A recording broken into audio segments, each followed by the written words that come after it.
नमस्कार, स्वागत है आपका ज्ञानदीप सक्सेस पॉइंट के यूट्यूब चैनल पर।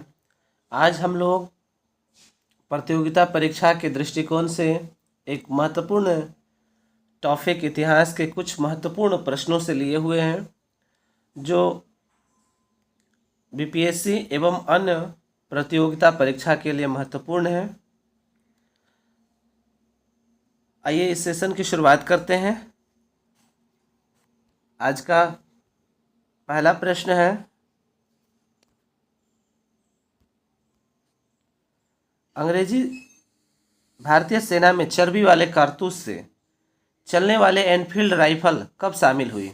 ऑप्शन ए नवंबर 1856, ऑप्शन बी दिसंबर 1856, ऑप्शन सी जनवरी 1857 और ऑप्शन नंबर डी फरवरी 1857। तो इस प्रश्न का जो सही उत्तर होगा वो ऑप्शन नंबर बी अर्थात दिसंबर 1856 ईस्वी में भारतीय सेना में चर्बी वाले कारतूस को शामिल किया गया था। ध्यान रखें, इससे पूर्व ब्राउन बेस राइफल का इस्तेमाल होता था और सरकार ने यह निर्णय लिया कि अब ब्राउन बेस राइफल के स्थान पर न्यू एनफील्ड राइफल उपयोग किया जाएगा। लेकिन जनवरी 1857 ईस्वी में बंगाली सेना में यह अफवाह फैल गया कि चर्बी वाले कारतूस में गाय और सुअर की चर्बी है। अधिकारियों ने इस अफवाह की जांच किए बिना तुरंत इसका खंडन कर दिया, जिसके कारण सैनिकों में भारी असंतोष की भावना फैल गई। इस प्रकार यह 1857 की भारत की पहली क्रांति के रूप में सामने आया। उम्मीद है कि इस टॉपिक से संबंधित अन्य जानकारियाँ समझ में आ गई होंगी। अब नेक्स्ट प्रश्न की ओर चलते हैं। भारत की क्रांति का प्रमुख कारण क्या था? ऑप्शन ए जो 1857 की क्रांति प्रमुख कारण क्या था? जन आक्रोश, ऑप्शन बी सैनिक असंतोष, ऑप्शन सी ईसाई मिशनरी का प्रबंध और ऑप्शन नंबर डी साम्राज्य ब्रिटिश साम्राज्य की नीति। तो ध्यान रखें, इस प्रश्न का जो सही उत्तर है वह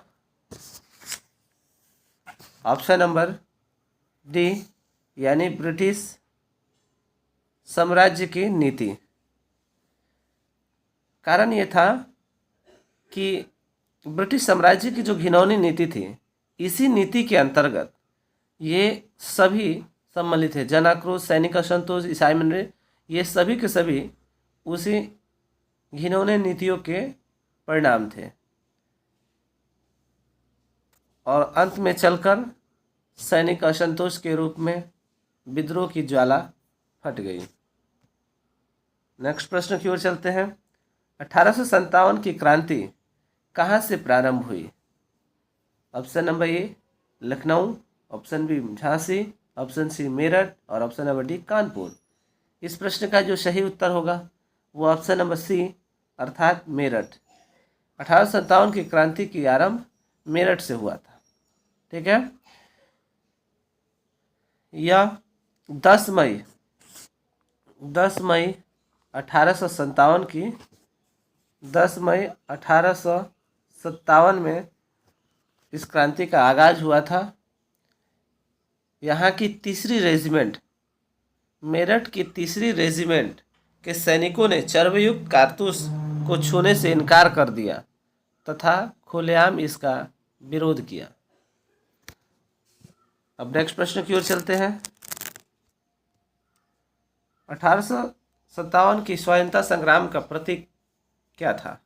ऑप्शन ए कमल और रोटी, ऑप्शन बी बाज, ऑप्शन सी रुमाल, ऑप्शन डी तलवार। तो ध्यान रखें, इस प्रश्न का जो सही उत्तर होगा ऑप्शन नंबर ए अर्थात कमल और रोटी 1857 के स्वतंत्रता संग्राम का प्रतीक था। यह प्रश्न एमपीपीसीएस में पूर्व में पूछा हुआ है।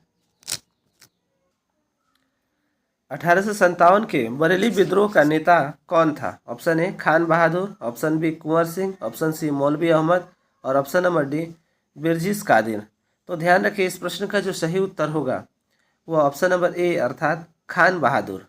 खान बहादुर प्रारंभ के दिनों में क्रांति से अपने को अलग रखा, लेकिन क्रांति की सफलता और आक्रोश को देखते हुए वह इस पर दिलचस्पी बनाई और खुद 40,000 सैनिकों को संगठित कर अपनी मजबूत सेना बनाई और अंग्रेजों के मुकाबला किया। नेक्स्ट प्रश्न की ओर चलते हैं। महारानी लक्ष्मीबाई की समाधि कहाँ स्थित है? Option number A Mandla, B Mandu, C Jabalpur और डी ग्वालियर। इस प्रश्न का जो सही उत्तर होगा वो ऑप्शन नंबर डी अर्थात ग्वालियर। इनकी मृत्यु ग्वालियर में हुई थी और वहीं पर इनका समाधि स्थल भी है। समाधि स्थल भी वहीं है, लेकिन इनका अर्थात रानी लक्ष्मीबाई का जन्म वाराणसी में हुआ था। वाराणसी उत्तर प्रदेश में इनका जन्म हुआ था। अब हम लोग नेक्स्ट प्रश्न की ओर चलते हैं। अगर ये सेशन आपको पसंद आ रही है तो इसे लाइक जरूर करेंगे और अपने दोस्तों के पास शेयर करेंगे। जगदीशपुर के राजा थे। 1857 क्रांति के समय जगदीशपुर के राजा कौन थे? ऑप्शन नंबर ए नाना साहब, ऑप्शन बी तात्या तोपे, ऑप्शन सी लक्ष्मीबाई और option number D Kunwar Singh. इस प्रश्न का जो सही उत्तर होगा ऑप्शन नंबर डी अर्थात कुंवर सिंह जगदीशपुर के शासक थे उस समय। यह प्रश्न 43वीं बीपीएससी प्री में पूछा हुआ है और आने की भी संभावना है। नेक्स्ट प्रश्न की ओर चलते हैं। 1857 के विद्रोह को किस उर्दू कवि ने देखा था? Option number A Mir Taqi Mir, option B Zauq, option C Ghalib और ऑप्शन नंबर डी इकबाल। तो ध्यान रखिए, इस प्रश्न का जो सही उत्तर होगा ऑप्शन नंबर सी अर्थात मिर्जा गालिब ने 1857 के विद्रोह को अपनी आंखों से देखा था। यह प्रश्न 45वीं बीपीएससी परीक्षा में पूछा गया है। नेक्स्ट प्रश्न की ओर चलते हैं। निम्न में से कौन सा एक क्षेत्र 1857 के विद्रोह से प्रभावित नहीं था? Option number A Jhansi, option B Chittor, option C Jagdishpur और ऑप्शन नंबर डी लखनऊ। तो इस प्रश्न का जो सही उत्तर होगा वो उत्तर होगा ऑप्शन नंबर बी अर्थात चित्तौड़। चित्तौड़ 1857 की क्रांति से प्रभावित नहीं था, जबकि झांसी, जगदीशपुर और लखनऊ विद्रोह का केंद्र था और इन जगहों की अगुवाई क्रमशः झांसी की अगुवाई रानी लक्ष्मीबाई, जगदीशपुर की अगुवाई कुंवर सिंह, जबकि लखनऊ की अगुवाई बेगम हजरत महल ने की थी। इन तथ्यों को फैक्ट्स को विशेष रूप से ध्यान रखेंगे। 1857 में भारत का गवर्नर जनरल कौन था? Option A Wellesley, option B Dalhousie, option C Canning और ऑप्शन नंबर डी मिंटो। तो इस प्रश्न का जो सही उत्तर होगा 1857 ईस्वी में भारत का प्रथम वायसराय लॉर्ड कैनिंग उस समय भारत का जनरल था। अब नेक्स्ट प्रश्न की ओर चल। 1857 में किसने इलाहाबाद को आपातकालीन मुख्यालय बनाया था? Option number A Lord Canning, option number B Lord Cornwallis, option C Lord Wellesley और option number D Lord William Bentinck. तो ध्यान रखें, इस प्रश्न का जो सही उत्तर होगा ऑप्शन नंबर ए अर्थात लॉर्ड कैनिंग ने इलाहाबाद को उस समय आपातकालीन मुख्यालय बनाया था, क्योंकि 1857 ईस्वी में भारत का वायसराय गवर्नर लॉर्ड कैनिंग ही था। इस कारण वो इलाहाबाद को आपातकालीन मुख्यालय बनाया था। आधुनिक भारत के इतिहासकार जिसने 1857 के विद्रोह को स्वतंत्रता की पहली लड़ाई कहा था? Option number A doctor RC. Majumdar, option number B doctor SN. Sen और option number C BD. Savarkar और option number D Ashok Mehta. तो इस प्रश्न का जो सही उत्तर होगा ऑप्शन नंबर सी अर्थात बी.डी. सावरकर। बी.डी. सावरकर ने 1857 की क्रांति को पहली लड़ाई कहा था और उन्होंने अपनी एक पुस्तक the Indian war of independence 1857, ध्यान से सुने इस पुस्तक का नाम, the Indian war of independence 1857 में इस विद्रोह को सुनियोजित स्वतंत्रता संग्राम की संज्ञा दी। उन्होंने इससे स्वतंत्रता की पहली लड़ाई भी कहा था। अब नेक्स्ट प्रश्न की ओर चलते हैं। भारतीय स्वतंत्रता आंदोलन का सरकारी इतिहासकार कौन था? आर.सी. मजूमदार, ताराचंद, वी.डी. सावरकर, उपयुक्त में से सभी। तो ध्यान रखें, इस प्रश्न का जो सही उत्तर होगा वह ऑप्शन नंबर, इसमें इसका उल्लेख किया नहीं है लेकिन मैं यहाँ लिख दे रहा हूँ, जो ऑप्शन नंबर डी होना चाहिए वो होना चाहिए S.N. सेन। S.N. सेन।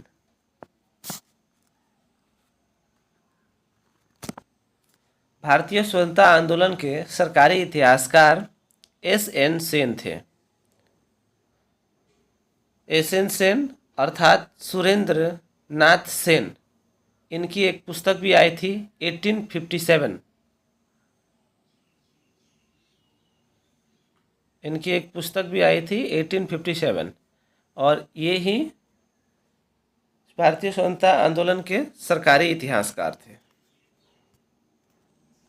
ध्यान रखें, 1857 की जो क्रांति थी उस क्रांति में नाना साहब का संबंध कहाँ से था? तो नाना साहब का संबंध कानपुर से था।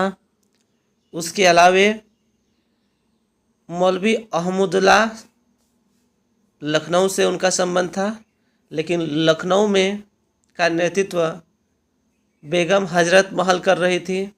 झांसी में 1857 की क्रांति का नेतृत्व रानी लक्ष्मीबाई कर रही थी। कानपुर में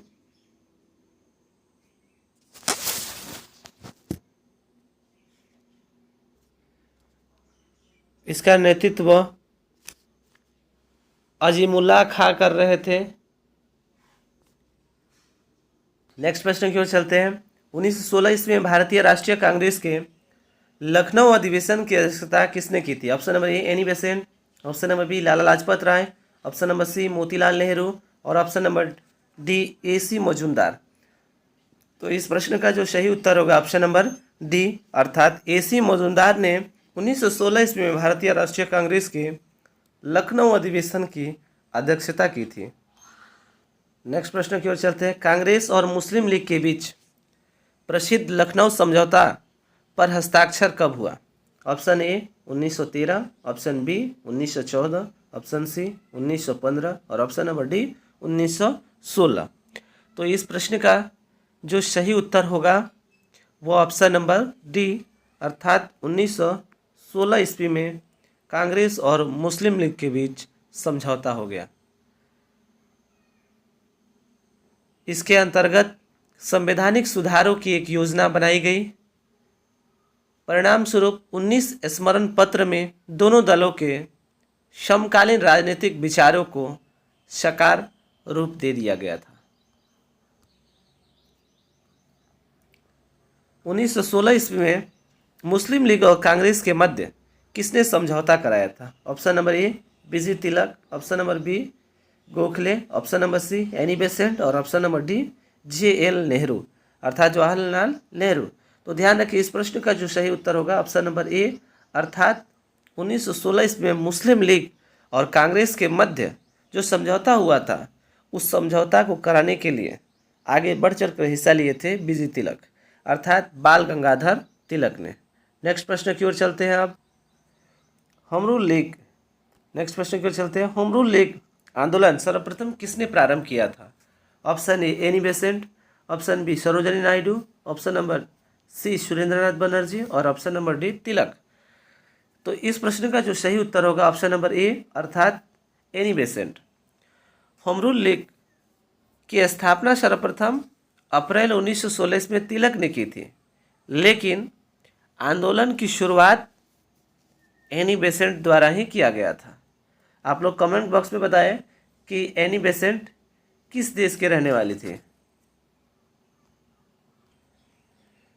प्रथम विश्व युद्ध के दौरान आंदोलन जो भारत में लोकप्रिय हुआ था, स्वदेशी एवं बहिष्कार आंदोलन, ऑप्शन बी होम रूल आंदोलन, ऑप्शन नंबर सी पृथकतावादी आंदोलन और option number D Swarajist party आंदोलन।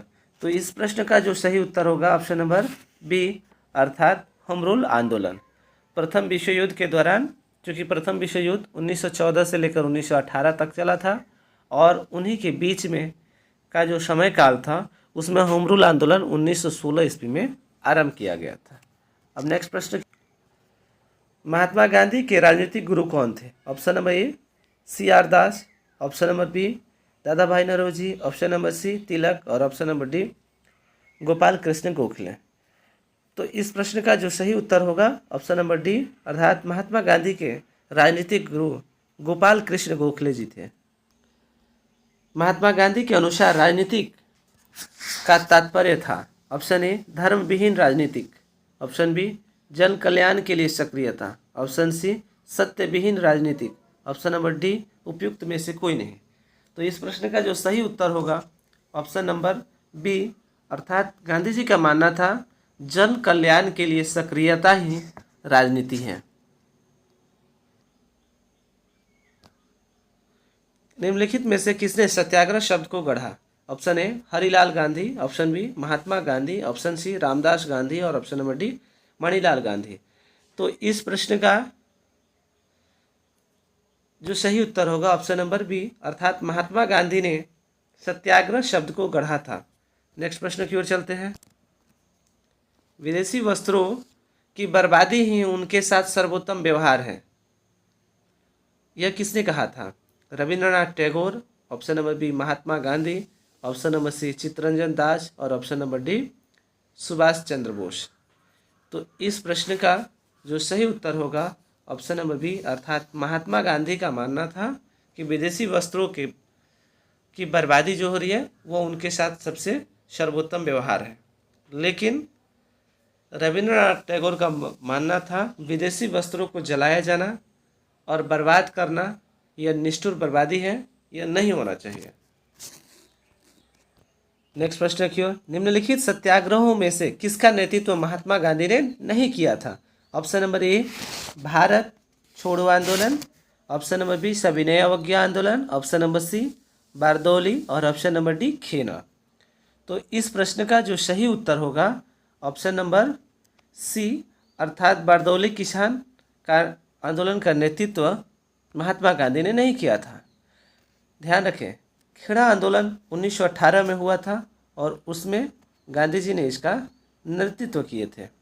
उसके बाद सविनय अवज्ञा आंदोलन 1930 में इनका भी नेतृत्व गांधी जी ने किए थे और भारत छोड़ो आंदोलन 1942 में हुआ था, 9 अगस्त 1942 और इसका भी नेतृत्व उन्होंने किया था।